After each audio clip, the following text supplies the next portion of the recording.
Thanks, viewers. On India Upfront, as always, the biggest story of the day. India is under attack from Gulf countries and their umbrella organization, the OIC, the Organization of Islamic Countries. Now, these nations, these Gulf nations, these East Asian, West Asian nations want India to apologize to Muslims world over because BJP spokesperson Nupur Sharma and Naveen Jindal made off-color remarks about the Prophet. A lobby of Indian rights activists and several leaders of the opposition here in India are saying that the outrage being expressed by the OIC, by the Organization of Islamic Countries, is a severe blow to India's image. MEA spokespersons Arindam Bagchi called out the OIC's divisive agenda and asserted that the government of India respects all religions. He also put it on record that strong action has been taken against the individuals who made the controversial remark on Prophet Muhammad, and that the matter now has been left to the Indian courts to pronounce a verdict upon. But despite the assurances, despite the clarification, the OIC has thus far not shown any signs of backing off. In some UAE nations, Indian fruit products are being pulled off the shelf. But the fundamental baseline question is, should India be concerned about what the Gulf countries think? Well, not if you ask Kerala Governor Arif Muhammad Khan, who has said demands by Gulf countries, and I'm quoting him, demands by Gulf countries seeking an apology from the government were not important. India doesn't bother about such small reactions. He says, pay more attention to what the Prime Minister and the RSS chief say, as they want to strengthen the tradition of inclusiveness. Follow their advice to the T. This is what Arif Muhammad Khan says. Now, viewers, I'll tell you why Arif Muhammad Khan is right. Gulf countries can hardly make any special claims to be pluralistic, and neither have they stood with India when it has mattered most.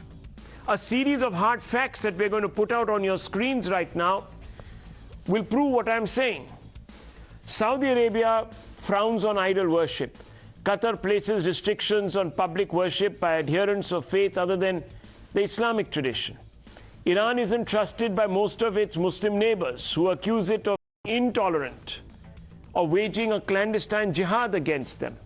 The UAE doesn't permit conversions, and in almost all Gulf nations, apostasy is punishable by death. Viewers, let me get into more specifics. These are hard facts, and you know on this show, on India Upfront, I always tell you the hard facts. None of this is cherry-picked, viewers. Easily discernible. These hard facts we bring out so that you, the viewer, can get closer to the truth. Let's look at the OIC's Human Rights Report Card. Let's talk about Pakistan first, a member of the OIC. Systematic minority persecution. UN report. Violent persecution of 6.2 million Baloch. Extermination of Sikh, Hindus, Christians. Pak's first Sikh cop assaulted, turban ripped, he was later sacked. EU report again talks about abductions, forced marriages with minorities with the aim of converting them. You look at Saudi Arabia, another member of the OIC. They all lecture India, but look at Saudi Arabia, admitted to the killing of journal Jamal Khashoggi. So much for free speech, viewers. Saudi Arabia, male guardianship, man's approval to marry, travel, etc. It's accused of carrying out massacres of Houthis in neighboring Yemen. 2015 to 2018 military ops against Yemen's Houthi rebels. There are many such crimes that are listed. 6,592 were killed. We're talking about Houthis here. 10,471 injured in 90 unlawful attacks. Indonesia, 2016 violent eviction of over 7,000 heretical, as they categorized them, Ghafatars. Islamist groups fatwa on Ghafatars, Ahmadiyas, Christians, 2005. Then President vowed action against deviant beliefs. There are several infractions. Iraq, ISIS genocide of Yazidis, executions, mutilations, rape, torture, sexual slavery, child soldiers, it's all there. Iran, 2019, ban on students from unrecognized religions like the Baha'i. Several other crimes are listed against the Iranian regime. It has been facing sustained sanctions for several years altogether. The House of Al Thani that rules Qatar has been suspected of links to the Al-Qaeda. Saudi Arabia is one of the lead sponsors of Pakistan, and I don't need to tell you what Pakistan does with that money. And the OIC as a forum ditched India during the Indo-Pak War of 71, lectures India on Kashmir and slammed the abrogation of Article 370, viewers. It's no friend. None of these countries are friends. They are at best fair weather allies. Yet, viewers, there are many in our country. There are many living here on Indian soil that want us to pay heed to what the OIC is saying. The opposition here is up in arms and is blaming the ruling dispensation for tarnishing India's image in the Muslim world just because the OIC has released statements. The OIC that, of course, is always galvanized by Pakistan. And let me tell you, viewers, that there has been a sustained escalation ever since Nupur Sharma and Naveen Jindal made those remarks or propaganda against India. A veritable anti-India toolkit has been floated, and several organizations from the Muslim Brotherhood to many elements in Pakistan have been tweeting anti-India propaganda to create what in India we call a mahal against the country, an environment to try and berate India. Let me open this up, because we've heard the likes of the governor of Kerala. We've heard several others who have said that we don't need to be stressed. Dr. Anand Ranganathan, Sushant Sarina here with us. Dr. Ranganathan, the OIC, I would tell them to back off. Good evening, Rahul, and good evening to the other esteemed panelists. So, this organization is speaking of religious tolerance or persecution, wherein the OIC, 13 countries being an atheist, carries the death penalty. It is like the devil quoting the scriptures, or Hafiz Saeed saying he believes in non-violence.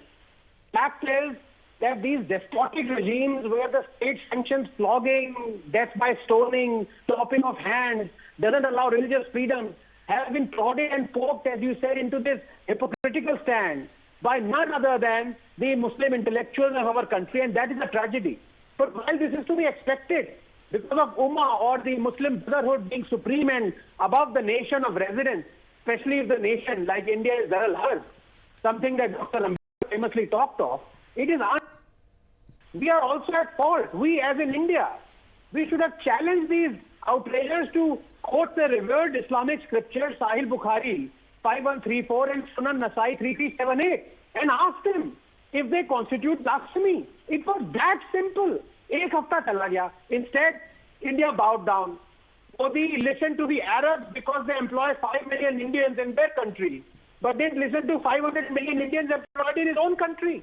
Rahul, the governor is absolutely right. India is a glorious melting pot of all religions, and everyone has constitutional rights, including those who belong to a religion that extols its supremacy and calls for the annihilation of non-adherents. Unko bhi samman dete hain. Sure, there is discrimination and victims today are perpetrators tomorrow. But is it limited to one religious community? No. Look at what is happening to Kashmiri Hindus in Kashmir right now as we speak. It may appear so because of selective victimhood, and some have perfected this art honestly. One day, I'd like to write a book that, despite being bigoted, misogynist and violent, is revered by billions who, while loving its content, would exhibit a profound persecution complex and accuse readers and authors of other books as being bigoted, misogynist and violent. It is unbelievable what these OIC members brush under the carpet. They are the real Islamophobes, Rahul. They fear Islam. They fear to make public the work of the holy book in its entirety because they fear being called illiberal and hypocrites. They accuse others of being Islamophobic, but they themselves are Islamophobic. I challenge Pakistanis and all these members to tell me the prescribed fate in their book of homosexuals, unbelievers, blasphemers, fornicators, dress code violators, idol worshippers, interreligious married apostates. Their hypocrisy is as transparent as the Zamzam today. Well, Mujeeb Ur Rehman, yet we are told that because of what the OIC thinks, India's image has been tarnished beyond repair, that we have lost face in the international community. Mujeeb Ur Rehman, why are we giving so much importance to the OIC?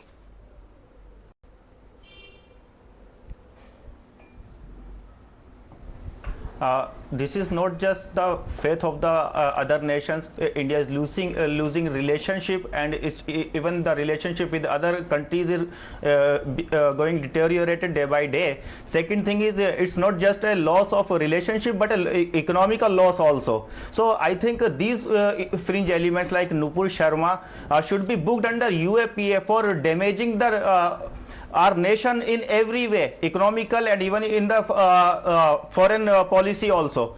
So Mr. Anand is just advocating that someone has a right to do insult to the other religion just because some Kashmiri Pandit has been killed 20 or 30 years ago. So I can see that how he wants to see the things. But the thing is, a culprit, a criminal is still at large. And why, for what we are waiting for?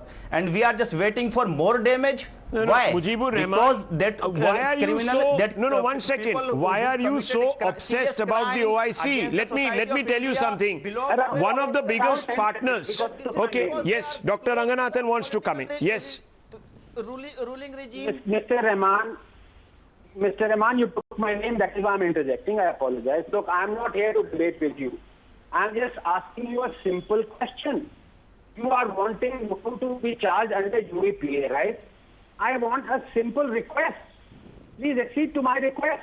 Please quote the verses from Sahih Bukhari 5134 and Sunan 3378. That's it. You are a Muslim. Please quote those verses. If you want me to quote, I will quote. But please quote and tell me where is the blasphemy. Tell me. I have many more verses. Mr. Rehman, 1 second. No, 1 second. Mr. Rehman, 1 second. Let me just step in here. No, 1 second. Let me just step in. 1 second. Mr. Rehman, I'm going to know your fate. Just let me step in. I just want to make a very important interjection here. Look, this is not a debate about the rights or wrongs. The BJP, the government has already taken a position on someone like Nupur Sharma. We may disagree, we may agree, it doesn't matter. I am today more invested in my country's standing. I as an Indian and you as an Indian, sir.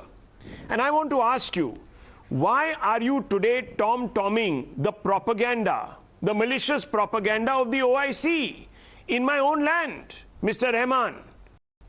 Who is the OIC? What special claim do they have to preaching to us? Who initiated that propaganda? आप मुझे ये बताइए, does the OIC have any moral authority to preach to India? What are the links of Nupur Sharma to the Mr. OIC? Rehman, Mr. Rehman, 1 second. Mr. Rehman, 1 second. You don't want to listen to me. Also be investigated. Mr. Rehman, I'm only asking you a simple question. Are you a judge? You're not a judge. You're not the jury. You're not the executioner. Let Nupur Sharma be judged by the judge, the jury and the executioner. Okay, her day will come, her day will not come. Maybe before that you will lop her head off. I don't know. But let's not for a moment make this about the culpability of one person that the law will now decide. She is no longer playing an active role in the BJP. She has been shown her place, suspended. You can want UPA, you can want 2PA, you can want... I like the way you want UAPA. Earlier you were against the UAPA. He's against UAPA. He's against UAPA, now they want UAPA. इनका कुछ नहीं हो सकता. मगर nonetheless, let me just ask a basic question, Mr. Rehman. I am against the UAPA if it's So then why do you want the UAPA? Person. Then you should not want the UAPA. Anyhow, Mr. Rehman, I just want to ask you a simple question. Does the OIC, excuse me, can I answer can I ask the question? You can only answer when I ask you the question. Yes. सुन तो लीजिए. Sir, you have already asked the one question. Now let me answer. I'm asking you the question. First question. I'm asking you the question. The question is very simple. I am against Do you believe if it is invoked against an innocent to frame them in a case? Okay, sir. But you don't have a problem with the law. Okay, fine. Great. Thank you for telling me. So the law is kosher. It's okay. Now, Mr. Rehman, I want to ask you. Do you believe that the OIC has any right to be preaching to India, any moral authority?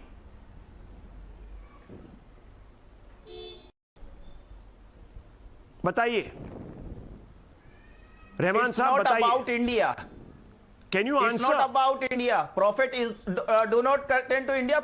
Blasphemy is not bounded by the limitation.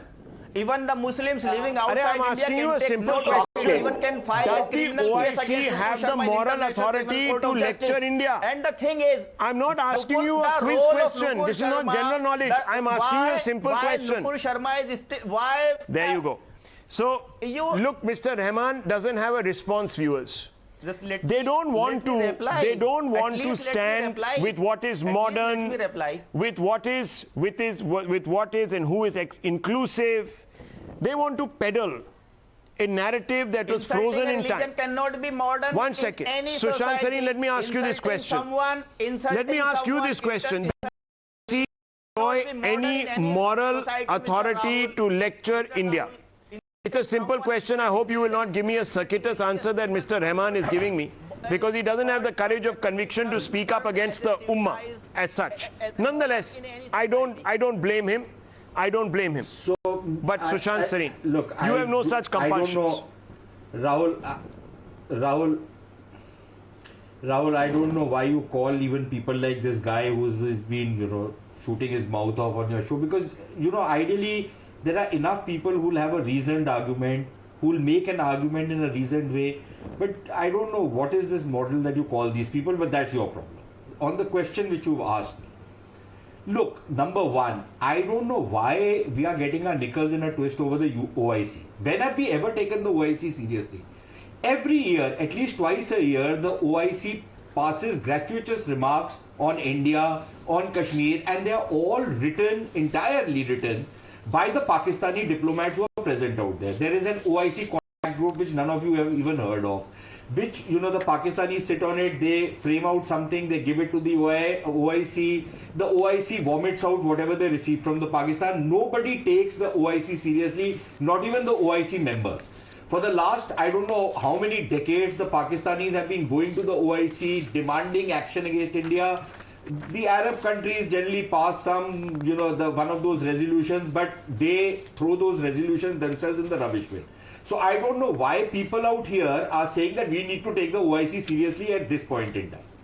Having said that, on what has happened this latest episode, and I completely understand where my friend Anand is coming from, and obviously the gentleman whom he asked that question to was not ready to answer that question, because then that entire narrative and this fake narrative which they are building up will collapse. But having said that, I don't even want to wade into that controversy.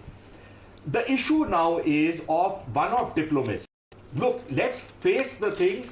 We have very vital interests attached in West Asia and the Middle East, right? Similarly, many of those countries have vital interests attached to India. If they are a market for us. They are a source of jobs for our people. Incidentally, people like Mr. Rehmani who want the Arab world to boycott India will also not get jobs, or all that charity money which comes into, through money laundering operations to many of these characters will also stop coming. But I'm not even going down that road. What I'm saying is that it is a mutually beneficial relationship which we have with many of the Gulf countries. An issue has erupted. They have summoned, for example, some of these countries have summoned an Indian ambassador and protested. Where we thought necessary, we have replied. Where we thought it not necessary, we have let the matters lie. Now, if there is further retaliation, then maybe the government of India will have to consider what its next steps are going to be. Yes. But just because some joker in OIC wants India to apologize, India is not going to apologize. And that's the problem. It because is a matter here, between the Mr. Bharatiya Janata Sareen, Party. Here you have It's a large number of... the Bharatiya Janata Party and it's Sure, but here in India you have a large number of amplifiers, for the lack of a better word, of the OICs, and let me quote the government here. The OIC's narrow-minded and unwarranted comments. It's not my words. So I'm going to ask Lokesh Jindal and Tehseen Poonawala. Mr. Jindal, do you agree with the Indian government statement that the OIC Secretariat issued unwarranted and narrow-minded comments on India on the back of what was said by two BJP spokespeople or fringe elements, or call them whatever you want to? Yes, good evening, Rahul. See, if we are asking what morality does OIC have in dictating terms to India, similarly, what morality does Nupur Sharma have to comment about Islam? See, when we are talking about topics such as religion, they require, is she a theologian? Is she a philosopher? Is she an Islamic expert? No, she is not. Wow. Her only objective was political. Sir, and even if she was speaking in a political Sir, I asked you a term, question about the OIC and about India's stand, not Nupur Sharma's stand. Let me come to that. So come to now, that, OIC please. as an organization, People are listening to you, they are watching you. The Congress in any case is not going to be heard in the Rajya Sabha before long. It's going to be finished from there. 5 or 7 MPs you will have. The idea of India is so you may as well make yourself heard in an intelligent way on our platform. It is this idea of BJP that is harming India. So you don't agree? You agree that the OIC is right? That the Indian government was wrong to say that the OIC made unwarranted and narrow-minded comments? Rather than targeting OIC, Indian government needs to mend its ways. Okay. It needs to understand that it is harming India's credibility, India's image internationally. So it has to stop bickering other organizations. It has to stop bickering US. It has to stop bickering all OIC. Okay. It has to stop bickering IMF and World Bank. And it has to mend its ways. Okay, so it must accept every lunatic organization's prescriptions and apologize for it. So the USCIRF, we must take as gospel truth. We must take as gospel truth. We must accept the OIC's pronouncements as gospel truth and do Shashtang Pranam. Fair enough. That is what the Congress says. Okay, fair enough, sir. I've understood your point of view. Accept all the criticism. It is all valid. It is all right. Dr. Ranganathan. Now, very quickly, Rahul, 30 seconds. My good friend Lokesh Jindal, according to his logic, the other day I saw his very erudite exposition on genetically modified organisms, but he's not a scientist. Why is he commenting on them? So by that logic, when he says that Nupur should be a theologian to be able to comment on religion, he should not be commenting on any matter other than law. In fact, even within law, I'm sorry, knowing his expertise, he should not be commenting on even law. But let me tell you, Rahul. Now, Lokesh, please interrupt. I didn't interrupt. You can talk about history. Let me tell you, without even knowing anything. Now, Lokesh, now do get knowing anything about the facts. Rahul, can I please? I wanted to make a very important point. Lokesh Saab, he didn't interrupt you. You will have to agree. He didn't interrupt you, sir. I've asked him a question. He's responding to you. Let him finish. You can definitely respond to him. No problem. Yes. We are not running away. Neither is Dr. Ranganathan. Yes. Let me tell you, he likes a good argument in the evenings. Oh, yes. I do. Dr. And Ranganathan. Lokesh is a good friend. I like a bit of I want to make a very important point, Rahul. And this is where, I believe in Occam's razor. The simplest explanation is the best explanation. And here, that is why I'm telling you that the government has stumbled. You see, the first question, that is why I have thrown this as an open challenge. Please quote the hadith. Did Nupur draw Prophet Muhammad Did she draw those cartoons that Charlie Hebdo had drawn? Did Nupur comment on, like Salman Rushdie had commented on Islam and Prophet Muhammad, peace be upon him, in satanic verses? No. The government should have said that, look, if you are accusing one of our party members of blasphemy, we've lost you. In there. Yeah. Because the government didn't do it, everyone is now believing that indeed Nupur committed blasphemy and the government has punished us for it. So that is why it was absolutely crucial for the government to ascertain whether blasphemy was committed, and if the government cannot ascertain, at least ask the outragers on what basis we believe that quoting the hadith is committing blasphemy. Well, the let me tell you, has stumbled in this. There is one basic problem here. We should not conflate the government with the BJP. That is something that we must insist upon on this debate. We are still part of a parliamentary system that makes a distinction between government and party. So, first of all, it's not the government's business. I don't know why they got into it. And that, of course, is something that the government now, I think, is beginning to feel a little regretful about. But that's a completely different argument and a completely different debate. My debate tonight is why amplify the unwarranted and narrow-minded OIC statements. Mr. Poonawalla, why does the Congress, why do the opposition parties need to use as leverage what someone like Jeremy Corbyn has to say about India, or what the OIC in all its, sorry to say, hypocritical wisdom has to say about India? Why do you need these crutches? You need the Pakistanis to make a point against India.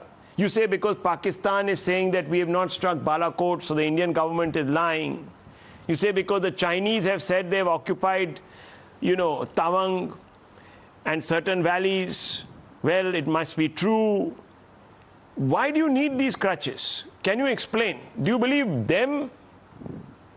And should you be believing them? Good evening, Rahul. Thank you so much for having me on your show. Good evening to all my fellow panelists and to all your viewers. I don't want to expand this issue to China, to other issues that you raise. I want to stick to this particular issue, and I'd like to present my point of view. There are two very important issues, and I compliment you, Rahul, and I compliment Dr. Ranganathan for putting out in the upfront on what you all thought about OIC, Pakistan, and Afghanistan and the Taliban. I mean, imagine the Taliban lecturing us. So I'm absolutely on page with on that completely. I'm not going to sit here in my homeland, in my motherland, and have the Taliban and Pakistan lecture us. But the moral compass of India, the greatest country in the world, is so large that no matter how wrong anybody is, including a Pakistan, including an Afghanistan, it does give them a right to raise a point of view. This is why this is the greatest country in the world. After all, we gave Kasab a trial, and that is what makes India great and different from them. And as Mr. Sareen rightly pointed out, a career diplomat, somebody who I have a lot of respect for, that India has interests with the Middle East. There's breaking news coming in on this particular story, viewers. We are being told that the Pakistani ambassador has met with the ambassador or the representative of the OIC in Pakistan itself. Tehseen Poonawalla, now look at this. India is being backstabbed. India stands firm, but Pakistan hobnobs with the OIC, as I was saying, or I think it was Mr. Sushant Sareen who was saying, that the OIC reads out of a script prepared by Pakistan. And we have people on this show that want to amplify the OIC's reservations about minorities in India. Tehseen Poonawalla, can you hear me? Okay, we've lost Tehseen Poonawalla. Look at Jindal. Oh, I can, okay, you can hear me. Okay, Tehseen Poonawalla, watch your screen. India is standing firm, but Pakistan is hobnobbing with the OIC. We have confirmation now. And what Sushant Sareen was saying, that the OIC pretty much takes dictation from Pakistan, is coming true. Tehseen Poonawalla.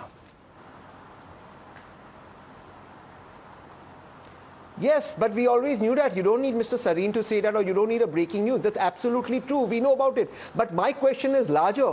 Why does the Indian government have the spine of a molten eclair?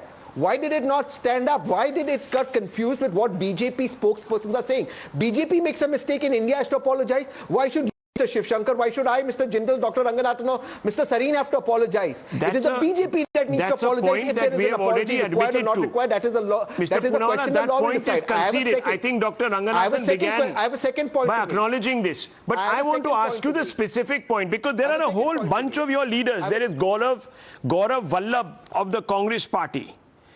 He can say that it's good that the OIC is going ahead and carrying out an inquiry, so to speak. It is good, he goes on to say, that, we are being pulled up. Now, why? Yes. That's good. That it's good. Inquiry that Lokesh Jindal, what is good about it? My words in is work. Lokesh Jindal, what is good about it? Please, let me answer. See, when you talk about a modern nation state and a modern democracy, secularism, pluralism, tolerance, peaceful coexistence. No, so the OIC believes that Pakistan and India. One second. Pakistan and India must resolve their differences over Kashmir in the United Nations. Will you advocate that? Do you support it? Does the Congress party, Mr. Jindal, support the OIC view that Kashmir must be, one second, that United Nations must be pressed into resolving the Kashmir issue? Do you support that? Let me tell you, sir. So let me tell you historical precedents. Even Hitler, while he was being restricted by League of Nations, he went ahead with it, and we know the catastrophe that happened in Europe.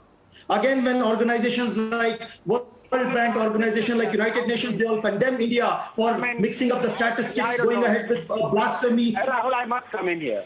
False propaganda. India needs to learn how to become a democracy rather than turning into a theocracy. I don't know what. We are, over a period of time, turning into a theocracy, distorting the entire idea of India. Mr. Jindal, should theocrat tell us? Then, so therefore, I'm asking you, just use your own logic. Do you want a lesson from theocrats about how India should become a democracy? Sir, let me tell you. Sir, let me tell you, this entire idea of Hindutva is only going to harm India in the long run. Okay, Dr. Ranganathan wanted to come in, and party. I think Sushant Sareen, first Sushant Sareen. Yes, Sushant Sareen, you were clutching your forehead in some amount of distress. 1 second. Yes, Sushant Sareen. Rahul, I find it obnoxious listening to people like Mr. Jindal and the kind of nonsense they spout about this country. And look, but I'm not surprised. Look, politically, these people are completely ineffective. It's a party in decline. It's a party in terminal decline. And unfortunately, they think that rather than reviving their politics inside India, they can ride into power by seeking external intervention. Not for the first time in our 5,000 year long history is some political player wanting to do that, which is why you see a relentless propaganda from these people trying to get Europe, trying to get America, trying to get the Arabs, trying to get whoever they can to pull this country down, and which is what Mr. Jindal on your show has admitted. But having said that, look, number one, democracy cannot become a weapon to destabilize India. Democracy is supposed to be our strength. But what these people are trying to do is distort democracy to destabilize India. Okay? Number one. Number two, and more importantly, on the diplomatic front, I think one of the things which India needs to make clear to not OIC but certain member states which have shown a fair degree of agitation is that will every time some idiot in their country make an obnoxious remark on Hinduism or on Hindus, are we going to summon their ambassador and threaten them with sanctions? Yes. Is that the way we are going to practice our diplomacy? Because this is what has happened this time. I'm not saying what Nupur Sharma said was right, wrong, according to the scriptures, not according to... I'm not even getting into that debate. All that I'm saying is somebody said something. Okay, there is a law, there is a constitution out here. Whatever has to happen will happen under that. Unless somebody decides they want to take law into their own hands, which I think the government should come down like a ton of bricks on whoever is making unnecessary threats on the life of Nupur Sharma. I think the government is remiss and is showing criminal behavior by not cracking down on those people who are publicly making threats. But having said that, every time somebody makes a statement, the law will kick in. Now, for example, in Qatar, there is a person attached to the national media of Qatar, if I'm not mistaken, who makes some of the most obnoxious remarks about Hinduism. Should we call the Qatari ambassador and issue a démarche to him and tell him that this is where you guys get off? Should we cancel all diplomatic engagement with Qatar if that is the game they want to play? Should we do that with some of the other countries out there? Is this the way international diplomacy is going to be run? I think we need to step back. Okay, and something has happened, perhaps out of a lack of information, perhaps because they were provoked into it, perhaps because they were incited into it. They lodged a protest with India. India has handled it the way India thought best. People can have quibbles with what the government did. The government in its own wisdom did what it did. Okay, we can keep debating it. It's still a free country. But if you are going to continue agitating this matter, then where do you draw the line? Yes. I will have to then summon every single Muslim country ambassador and give them hell in démarches, because some idiot somewhere will be spouting some nonsense. Well, let me tell you. So I think people need to step back. Yes. And take it a little easy on this issue. Okay, let me now just tell you. You see, the OIC supported Saudi Arabia's judicial procedures in the Jamal Khashoggi murder case. This is what they stand for. It never condemned. It was called out in 2020 by a coalition of 150 organizations. It never condemned the Uyghur massacre that is going on in China. OIC has maintained a silence on the alleged mistreatment of Sunni Kurds in Iran. Viewers, let me tell you, and I'm going to ask this question of Mujeeb Ur Rehman and Dr. Ranganathan here. Mujeeb Ur Rehman, you have talked about democracy. Lokesh Jindal has talked about democracy. We've heard so much about that word today. You know that Ms. Sharma has been threatened with rape, beheading. Is that democratic? Mr. Rehman, is that democratic? Will you condemn that? Rape and beheadings for alleged blasphemy. Actually, I couldn't hear you, Rahul. Nupur Sharma has been threatened with it's beheading and rape. And Fatwas have been put on her head. Not alleged. I'm asking you, sir, do you believe, since you're an advocate for democratic rights and you have appeared in the Delhi riots cases? Of the Indian government, even the comment from the OIC, even the statement, now let me answer. Even this statement from the OIC is a failure of the Indian state. If Indian state would have अरे रहमान साहब, मैं आपसे एक छोटा सवाल पूछ रहा हूँ.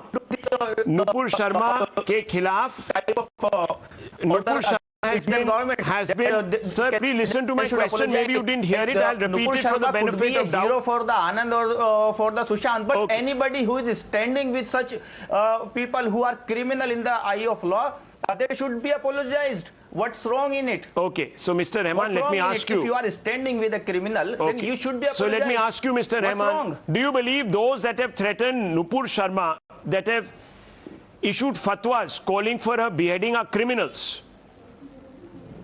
Yes, it's a failure of law and order. Yes, it's a failure. No, failure of law and order comes later. What about the people who are issuing the threats? Are they criminals? Arrest him. Why? Mr. Rehman, are they criminals? The people who are threatening Nupur Sharma with rape and beheadings? That even being committed a crime. Sir, forget blaming the law and order. I'm asking you. Very simple. Do you condone in any which way the fatwas? No, not blaming. I'm not blaming. It's a failure. It's a failure of the Indian state. It's a failure of the Indian government. Okay. Dr. Ranganathan wants to come in on this point. It's a failure on part of the BJP and I'll move on right after. It's a failure. Rahul, I was going to comment on the brilliant points made by Sushant, but before I do that, take 30 seconds. I just want a simple rephrasing of what you've asked Mr. Mujeeb Ur Rehman. It's a very simple thing, and it's a fundamental question I'm going to ask him. Mr. Rehman, do you condemn the slogan, Gustakhe Rasool ki ek hi saza, sar tan se juda? Do you condemn this slogan?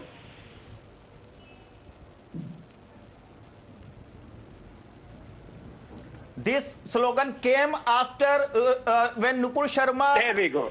Now Rahul, mute him down because he's not going to condemn. So firstly you have to condemn Nupur Sharma and then arrest him. Not that condemn but arrest him. Yes, then of course. I will condemn your state. Then I will be with you. Then ask me this ठीक है Rahman question. साहब, it's okay. Spare us, sir. I understand. Complicated. It's actually a very simple question for a lot of people, ordinary people like but it is a very complicated and dicey situation for you. I respect the fact that law and order will fail. Yes, sir. I respect the fact, sir, that you cannot take a position on this because, unfortunately, you will be deemed also a blaspheme. So I understand that. It's okay. Don't worry, we don't want to put you in a bad situation here tonight. Absolutely. Yes, and Dr. Ranganathan, please spare him. Please spare him. Yes. You know, he might end up also. I don't want to spare anyone. He's a very erudite gentleman. He's a lawyer. For human rights who does not condemn that slogan. That's a separate matter. But let me come to what Sushant Paji said. You know, that is the crux of the debate. You see, the entire thing is that, as Sushant, if somebody in Qatar says something Hindu-phobic, would Indian government call the Qatari ambassador? But the point here is that some guy in a country with a population of 3 million, Denmark, made those cartoons and the Arab world went ballistic. The point is India has reacted. India should not have reacted. Once you react, then you have to give your side of view. So, I mean, what Sushant says is absolutely brilliant. They should not have reacted. Unfortunately, India has reacted and succumbed to the pressure. Yes. They have sat their own. Can I come in, please? I completely agree with you. I'm moving on now, viewers. Yes, we are not going to resolve this because none of you, neither Mr. Jindal nor Mr. Poonawalla, etc., want to take a position tonight which is emphatic against the OIC, and I understand that. But we need to move on, viewers, because